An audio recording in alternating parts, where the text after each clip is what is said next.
So hello friends, so welcome back to my channel and we will implement the backward pass in this lecture in Python. And so we had already done the forward pass for our linear regression. So in this lecture we will be implementing the backward pass and also the updating of the parameters, right? So let's get started. So I'll first go to this last cell, press escape and then press N to make it a markdown. So implementing the backward pass. So what happens in the backward pass is that whatever the prediction and the loss values come from the forward pass, it is the backward pass implements the gradients and gives out the gradients of the adjusted parameters, right? So there are these parameters, and from the loss which we have got from the forward pass, then these gradients will be calculated there, and later these gradients will be used to update the parameters in the linear regression, right?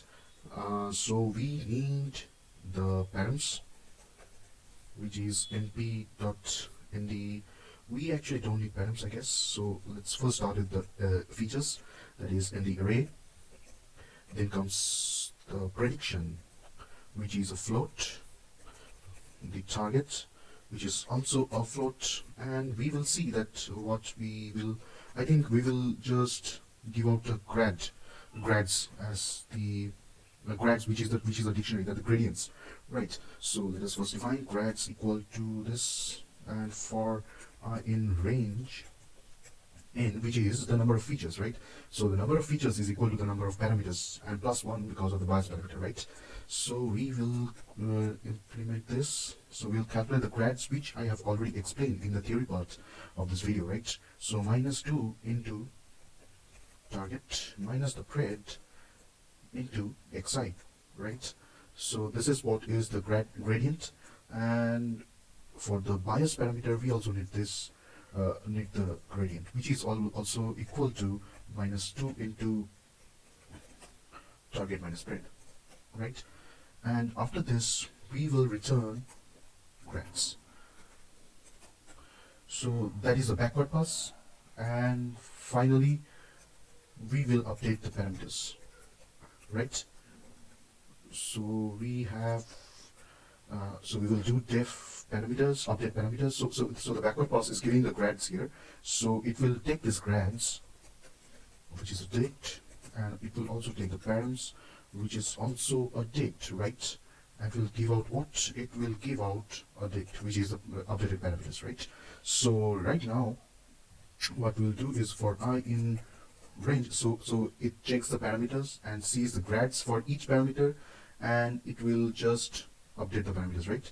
And we'll also have the learning rate, which is a float, and we will set the default value to 0.001, right? And so range n, and so params w loss of str of I equal to, sorry, minus equal to, that is, what that means is that params, suppose let us see, suppose if I write a is equal to a minus 1, I can write it in like minus both of these actually look same, right? Both of these are same. I write the side by side, another one, a is equal to a minus 1. So both of these expressions are same, right? So I've already used it somewhere. Yeah, pred plus equal to, what it means is that pred is equal to pred plus the params. So here pred plus equal to params means pred is equal to pred plus params, right? So minus equal to LR, that is the learning rate, into the grads plus str of I, right? And we also have to update the bias one,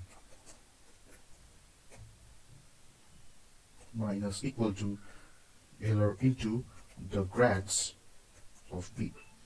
So this is what we have successfully implemented the backward pass. That is, first it calculates the gradients, and by taking these gradients, the update parameters function will implement the updated values. We'll actually get the updated values, And lastly, in the update parameters, we will return the params, which is the updated parameters, right?